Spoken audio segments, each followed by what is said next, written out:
pictures. So I know I've been doing this for a long time. And pretty soon everybody wanted one. So they started buying them for everybody. Anyway, it's good to see each of you this evening. We appreciate your presence and hope that our lesson will be beneficial to you this evening. Kevin, would you lead us in prayer, please? Let's all pray. Our great and merciful Father in heaven, we are always thankful to you for blessings that we have in life that we know come from you. We're thankful for the Son, what he means to us, and that having you make this possible this time we have together to study from your word. I pray that Farrell will have a good remembrance of what he has studied, imparted to us in a way that we will get the most from. Father, be with all the classes tonight, and we pray that your name would be expounded, and our minds would be expanded with the knowledge that we gain. Father, these things we have in the name of Jesus. Amen. A lot of people through the years have been amazed. How do you remember all these things? And I've never told them the secret that I have it all written down. Here come more people. Very good.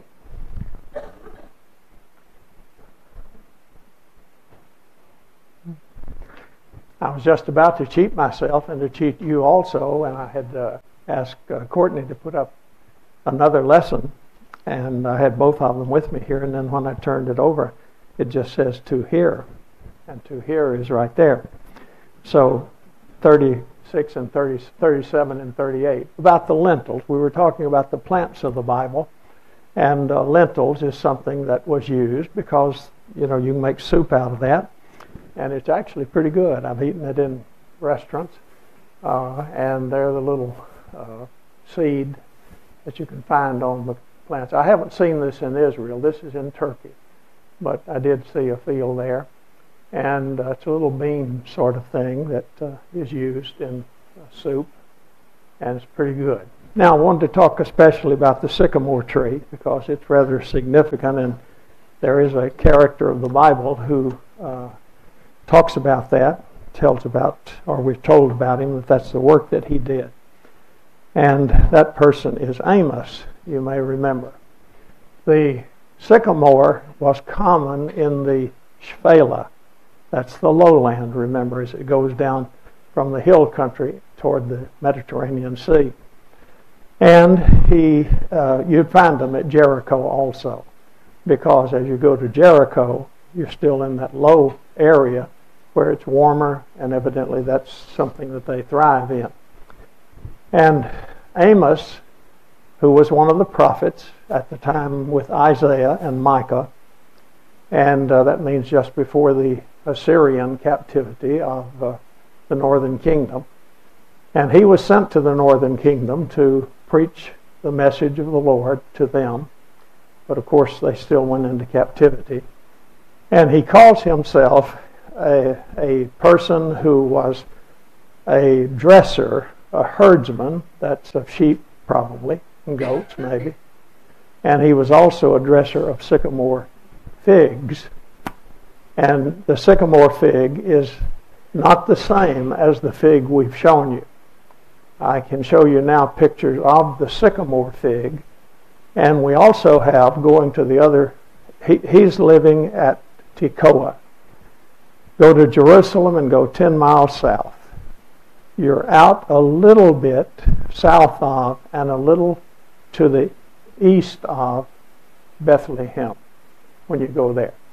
So just picture it at that place, and you're right on the edge of the wilderness. From there down to the Dead Sea would be all wilderness. And not a really inviting place that you'd want to live, but nonetheless, they probably could have the sycamore figs there. And he was to work on these. Now Zacchaeus was a short chief tax collector. He was a publican and one of the chief men involved in this.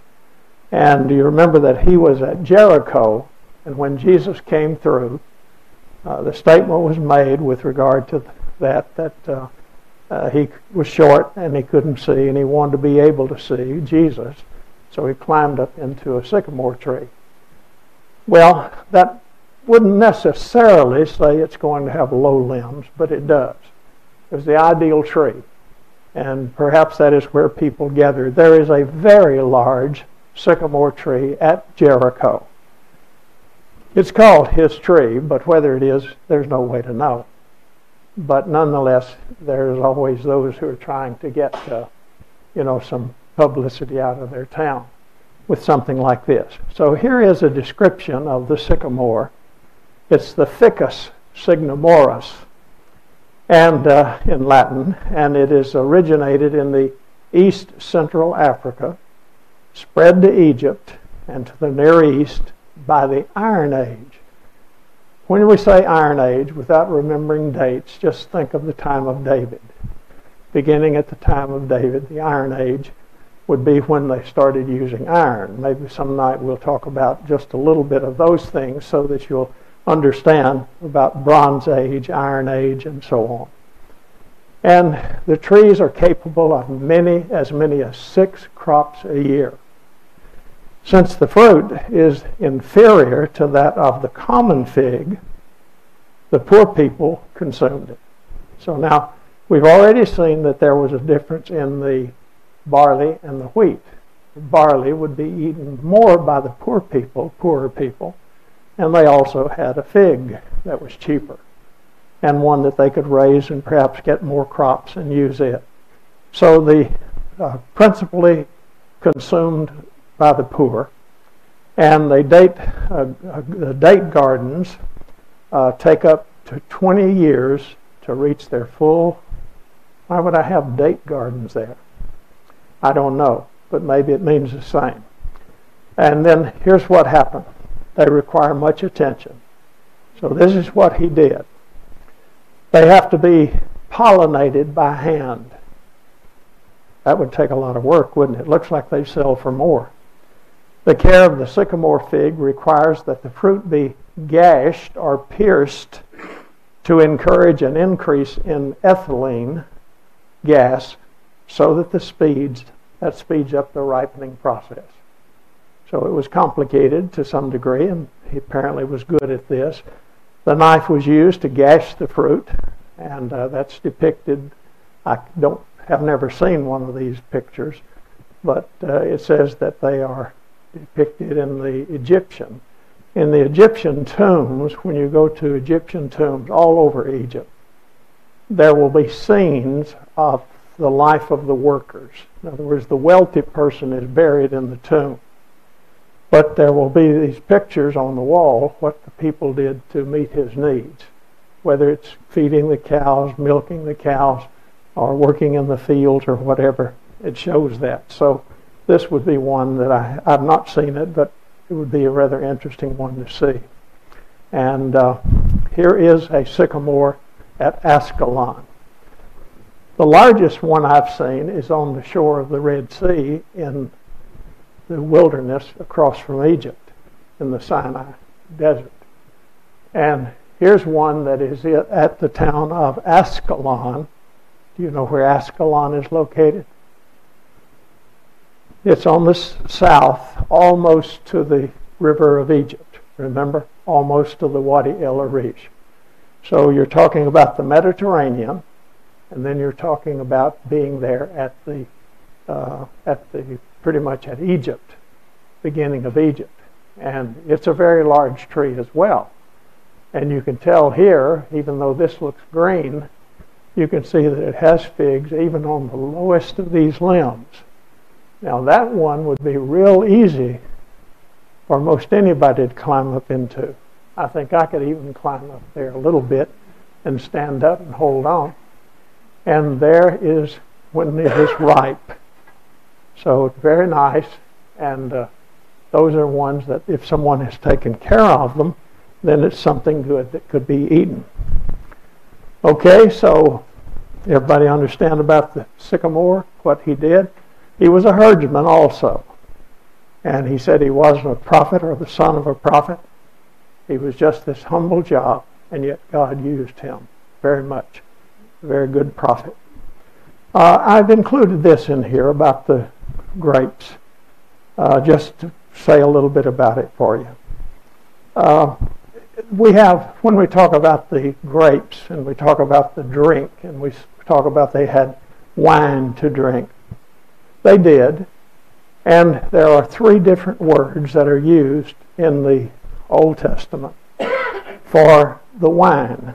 They have one that is tirosh, which is fresh or new wine. That's grape juice, we would call it. And then they have yayin, and yayin is fermented wine. And shakar is strong drink, which is a fermented drink. And I would say universally in the Old Testament, all you've got to do is take your concordance or your program, whatever program you use, and put the words in, and you'll see how they're used.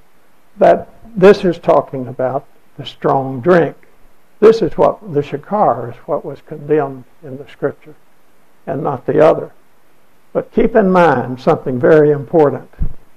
Their drink that was even fermented was not like processed alcohol these days. It wasn't anything like that. And so throughout the Old Testament, as well as in the New Testament, you find this being used. So there are the Hebrew words. Now look at the Greek words in the New Testament. We have the word oinos, which is translated. It does translate from the Old Testament both tirosh and yayin. In other words, grape juice and fermented wine. It's one, we have an expression, the Greeks had a word for it, they didn't here. So they used this one word for the 2 Hebrew words. See? All right, so then when you read the New Testament, you have to read the context. Because in Ephesians chapter 5 and verse 18, you'll be drunken with wine. That's the word right there. The Greek word oinos, indicating what? It's fermented. It could make you drunk. All right, but look, in Revelation 19, verses 13 and 15, Jesus is portrayed as one who he's going to beat up these great kings. He's winning the battle. You understand that from how many feet is Don up there tonight? He's always high. Tell him I said that. He's teaching about Revelation, an overview of it. Okay, so when you get an overview of it, Jesus in chapter 19 is going out to defeat these enemies, these kings that have been putting themselves forth as something great and as being the rulers of the universe. And he's showing them who is really and so he goes and he treads the winepress. When he treads the winepress, what does he get on him? He gets grape juice on him. He gets tirosh on him. So obviously, you see the word is used in both senses in the New Testament. It is the context that determines it, and not anything about the word. The word itself can vary. Okay, I didn't mean to ask for comments on that, but does anybody have one or a question? Yes? In the Jesus turning the water into wine, the story, which wine was the good wine? The grape juice or the fermented wine? There wasn't but one kind of wine. There was water and there was wine. He turned water into wine. When the man said, "You've kept the best one until now," which one was that? It was oinos. She means the Hebrew word. Which one? Well, it's not a Hebrew word. It's a Greek word. And it would be the one that is just tirosh, probably. Something like that. I can't tell you exactly. I wasn't at the party. I wasn't invited. That was going to be my next question.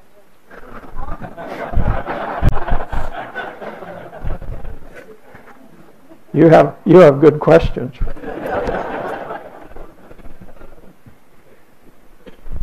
No, I don't know the answer to the question, but I'm assuming that it was whatever was the common drink, and that it was probably a little bit stronger than we would say for grape juice, Welch's, but not the same as alcohol wine. I don't know if you could buy this at Publix or not. And here are some sources. If you have any interest in the subject, these are the 3 best sources written by some conservative sort of people that I've found. This first one is in an old book by Joseph Free on archaeology and Bible history, and he has about several pages, 6 or 7 pages as I recall, dealing with this subject and showing the difference in that. And then there was an article in Christianity Today a number of years ago dealing with that by a scholar named Stein. And Everett Ferguson at Abilene in Restoration Quarterly wrote a good scholarly article dealing with it as well in 1970. So those are ones that I have used here and what I'm talking about. Okay, let's move on then and show more about the grapes and what they did.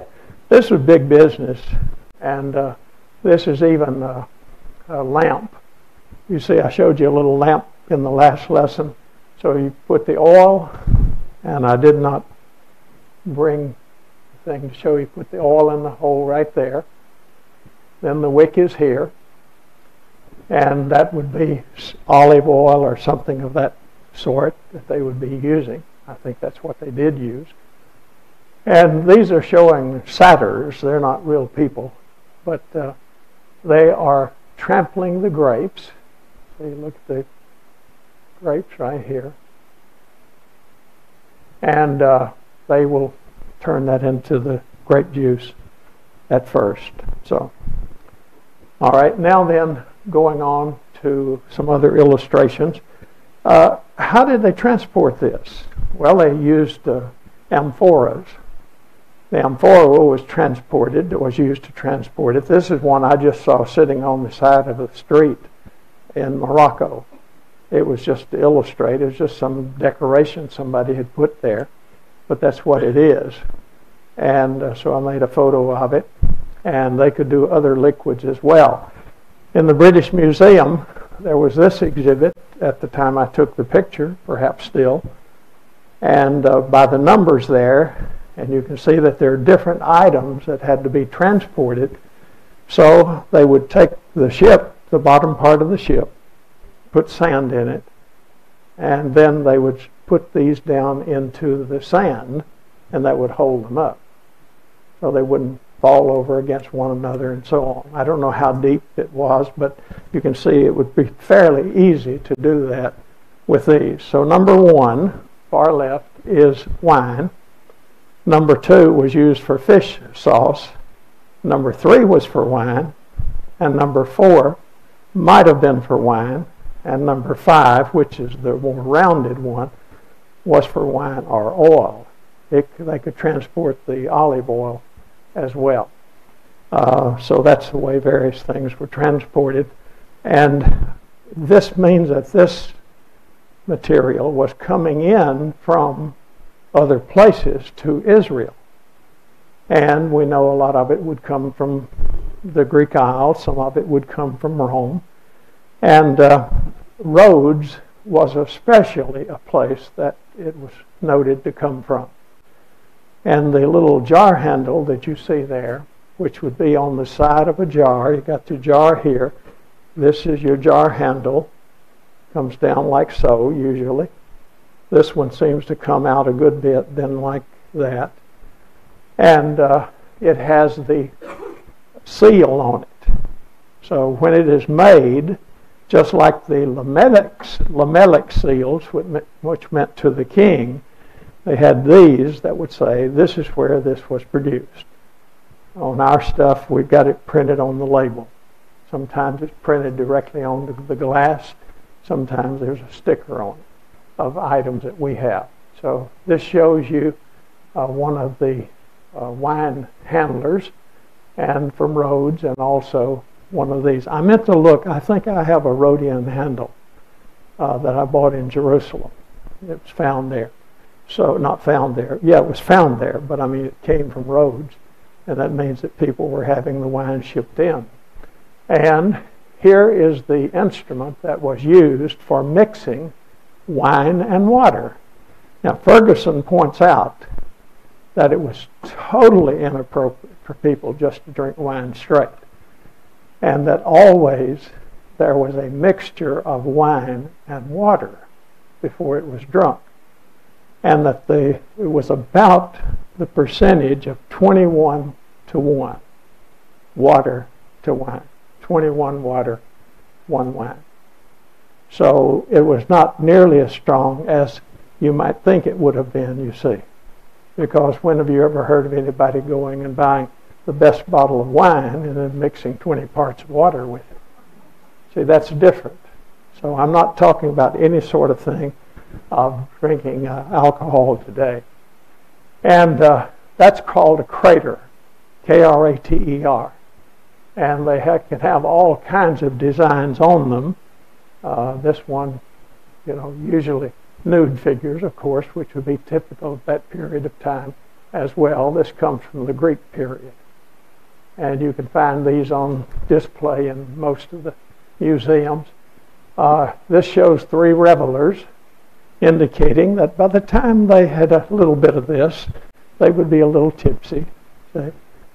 So that's about 440 BC, according to the British Museum. It's called a bell crater, based on the size of it. And in 1996, this item came out about Herod's work. It said archaeologists have uncovered a 2,000-year-old amphora bearing the name of Herod the Great, king of Judea, at his monumental desert citadel of Masada.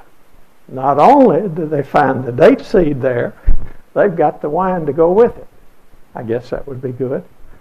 And so this was quite a place that he had. I'd really love to talk to you about his palaces. He put one on each side of the Great Rift.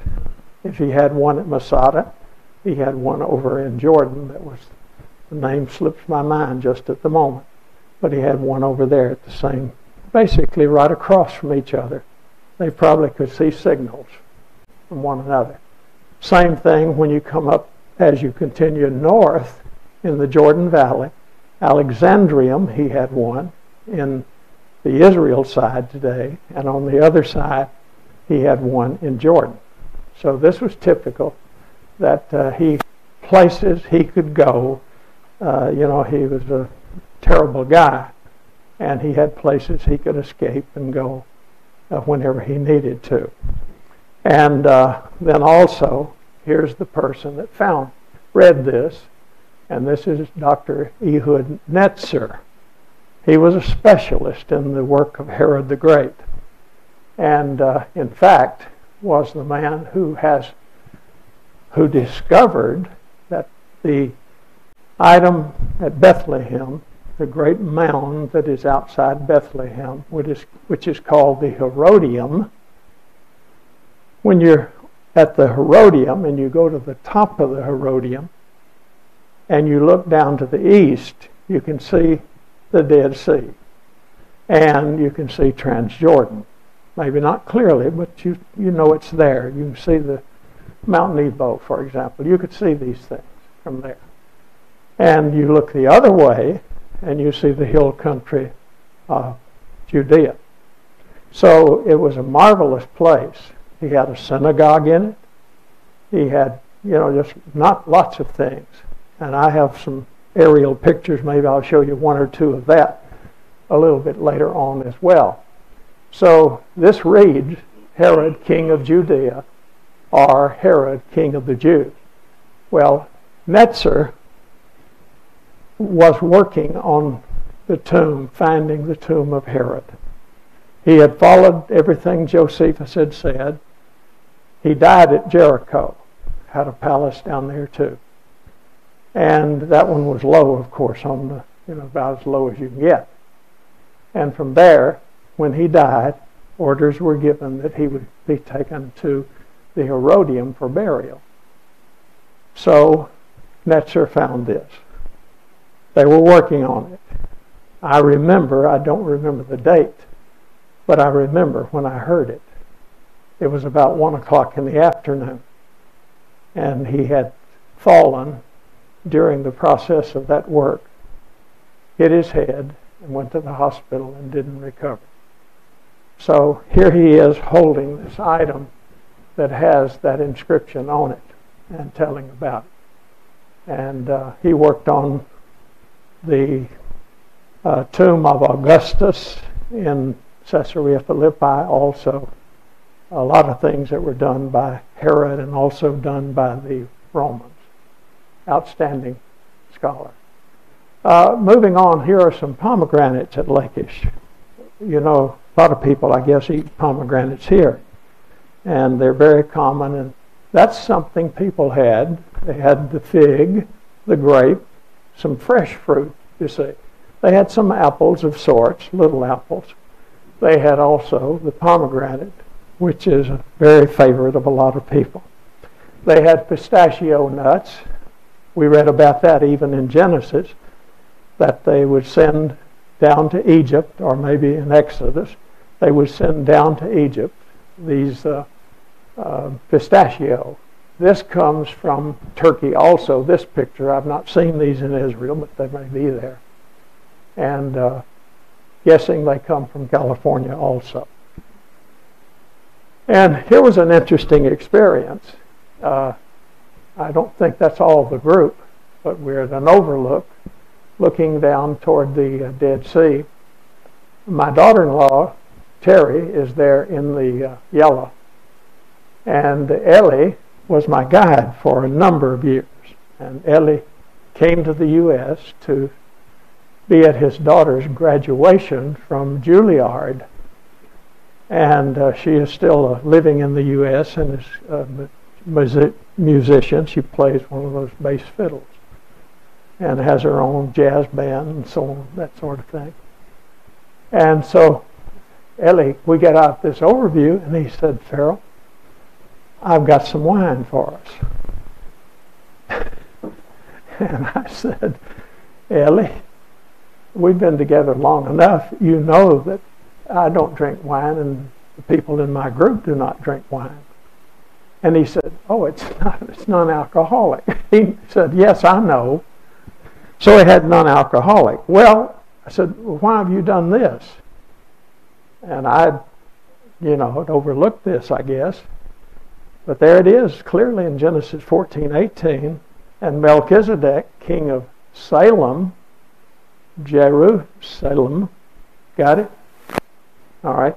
Salem, he was king of Salem. He brought out bread and wine. Yayin, that could be grape juice too, couldn't it? Now, he was a priest of God Most High. So, he said, this is what when you have visitors in Jerusalem, you bring out wine. And so, that's the only time he ever did this, and we were together many years. So, I thought, well, okay, then we can go ahead and do that. He brought the cups too. We had everything. And we made it the whole day without drinking anymore. Now, the Feast of Booths, it says in Nehemiah chapter 8, that's toward the end of the Old Testament. So they proclaimed and circulated a proclamation in all their cities and in Jerusalem, saying, go out to the hills and bring olive branches and wild olive branches, myrtle branches, palm branches, and branches of other leafy trees to make booths, as it is written. Now, when these guys come back, they read these things way back in the Old Testament that they were supposed to be doing. Like we would come along and read the New Testament and say, we should have the Lord's Supper every Sunday. So we would start having the Lord's Supper on Sunday. We hadn't been doing it. I don't see they used an instrument of music, so we won't use an instrument of music. I see they had overseers to take care of the flock. I see they had servants, deacons to serve. We can reconstruct New Testament Christianity. That's all it takes is the direction. The Word is all we need. And then we can do that. And so they do the same thing. And they came back, and it had been years maybe in Babylon, they hadn't done these things. And so now they're going to do them. And so, just like it is written, Here at Neot Kedumim, one of the places I've mentioned to you, Zacharias saw the horseman standing. This is a statement in Zechariah, that he saw the horseman standing among the myrtle trees. And the myrtle trees be enough to hide a man. Apparently they're a very small tree, but they have one there with and all of their trees, plants are identified. So I really like the place because things you haven't seen before, you can see the sign, you can understand what they are. Okay, and I have not said much about the oak trees, but the oak was one of the main ones. I think I did include a picture. And it's called the terebinth. Sometimes it's just transliterated as the terebinth. And the Elah tree, that's what it's called. It's terebinth. Sometimes the versions translate it that way. It is in Hebrew, Elah, see, like the valley of Elah, Elon, and there's a place outside Shechem that's called Elon. And Abraham came to the oak of Moreh at Shechem. I saw this. The maps that I used at first were by the Bible mapper, the fellow who has done that set of maps. And I saw a map he has. I saved it. He's got about at least 50 maps that you can have free and use in your classes and material. And I don't know if I gave you the link that night or not, but I want to do that so you can have that if you teach classes and have good maps. And for each event of the Bible. So he's probably now 70 or 80 maps with just identifying certain regions and places of events where they took place.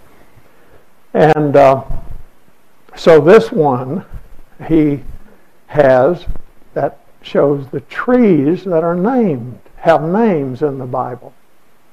Like the tree of Absalom, the tree of, that's not one of them, but like that. In other words, naming a tree by somebody. So it's a pretty neat thing to have a tree that's named after someone and everybody knows where it is. When I lived in St. Louis for 4 years, I held meetings out near Rolla, Missouri. Luther Martin was a preacher out there, a well-known preacher that some of you may have known or heard about. And I was out from Rolla, not near Rolla, but out in the country at a church. And I was fascinated by the weekly newspaper.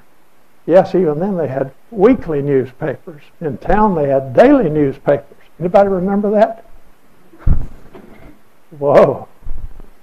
We lost a lot, didn't we? Yeah, modern things. These old things we hold all the time. We lost some things.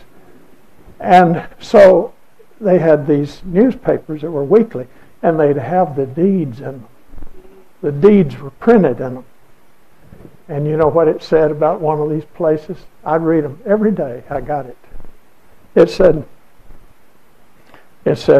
go 2 miles, start at this place, this road. Go 2 miles to the big oak. Take a left. Go 1.5 miles. Well, what do you do if the tree got hit by lightning and rotted? I mean, you know it happened. What happened if somebody came along and cut down the tree?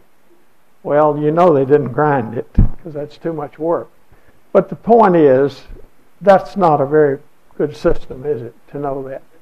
But Abraham came to the oak of Moreh, so the little area was called that. Then he dwelt by the oak of Mamre. I think I showed you those pictures. And the old tree that's still there that they say is that tree. Probably not, but it might be. And then we read that Absalom rode. Absalom was fleeing from his father. He was not a good boy. But what did David say? Be gentle with Absalom. Don't do anything bad. Let's bring him back safely. That's what he was wanting to do. And so as he rode away, what is he doing? He rides under the branches of the tree and it catches his neck, not hair, He had long hair, but it catches his neck in the tree, and he's hung there. And so then one of the guys, contrary to the statement of David, put an arrow through him. But he would have died anyway, most likely, or he was already dead.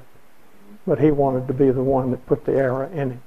So it's a fascinating story that we read, and that's the account there. So that's 2 Samuel chapter 18 and verse 9.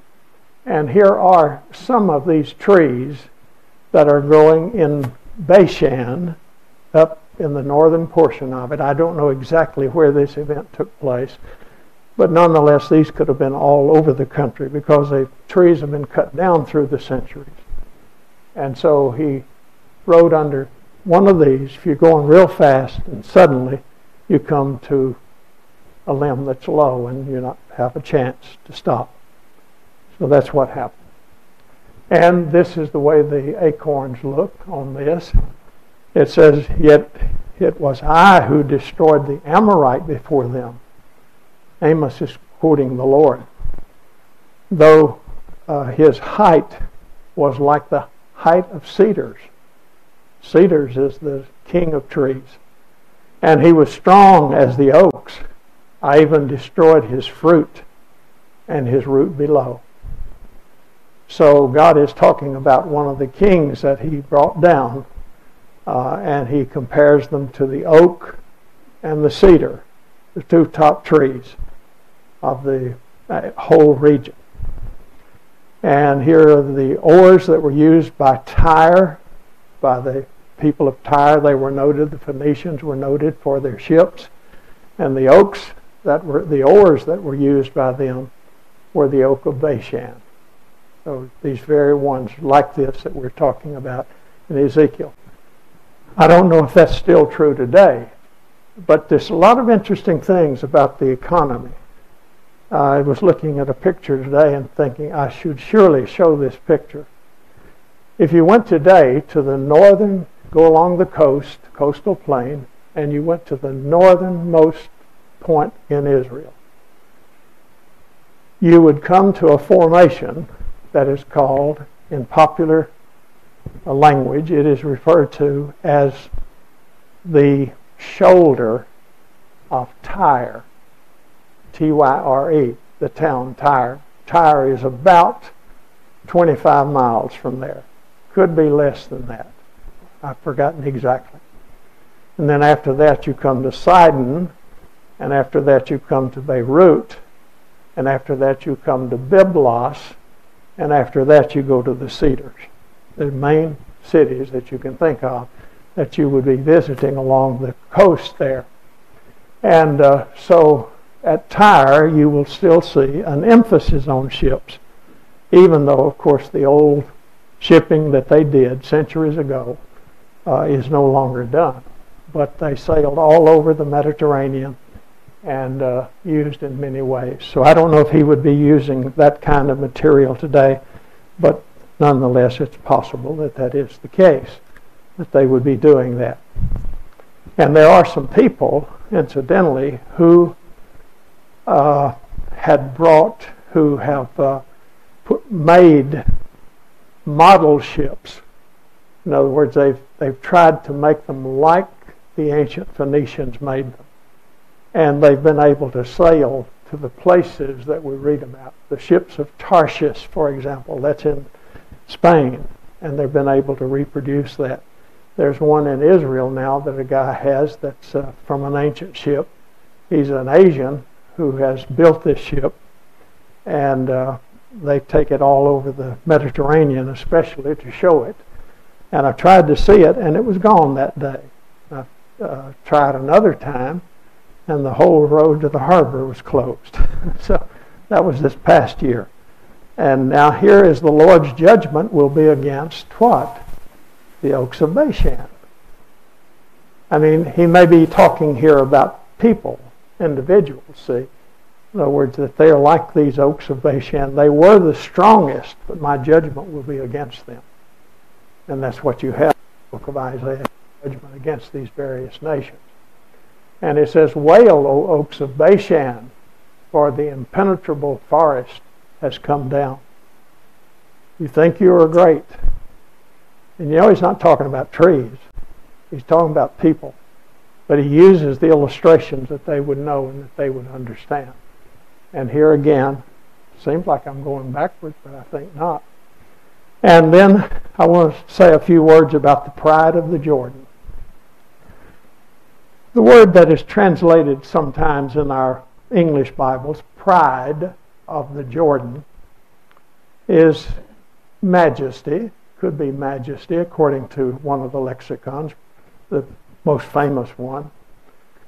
And they say it's referring to the green and shady banks clothed with willows, tamarisk, and cane, in which the lions made their covert.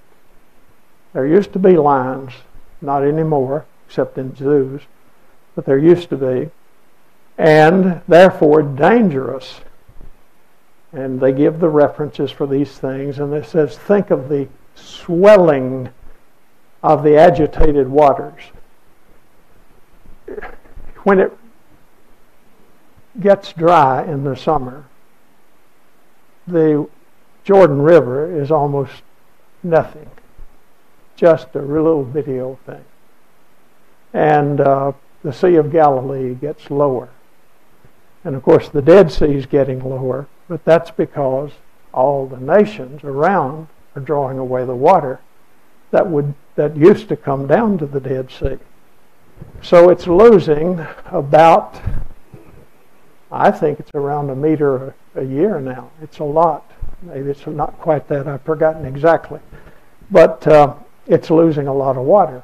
Its height is going down. So what do we mean by this majesty of the Jordan, the way it is grown around it? So I've got some pictures to show you this. Another source called the Theological Word Book of the Old Testament says that in connection with these references to frothing waters, one may compare the phrase, the swelling jungle of the Jordan. In Jeremiah, it's used 3 times, once in Zechariah. The latter is a description of the area of rich and thick vegetation on both sides of the southern sections of the Jordan Valley rather. So quickly I'll show you some pictures here.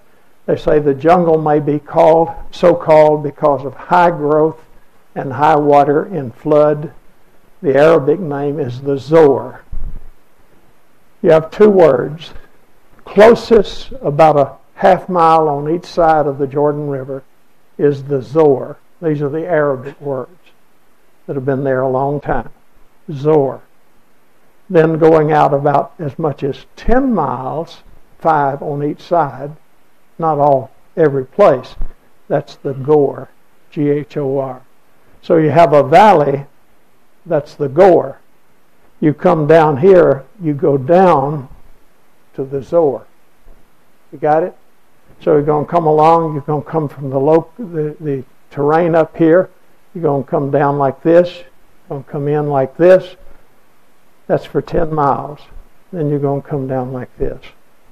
And that's where the river is. So you just keep going down more and more, like steps going down into the river or going up out of the river. So there's what you see when you see the Jordan River toward the south. This is 5 miles or 7 miles north of the Dead Sea. Along there one time in Jordan has opened up a place where people can visit the baptismal site of John the Baptist and Jesus and so on, where John worked on their side, and this is on the Jordan side. And they have a little road put in there, but you see still the river's on the left side, and still they're clearing it up. Look at the growth around it. See that you're right on the river. Now looking down, see?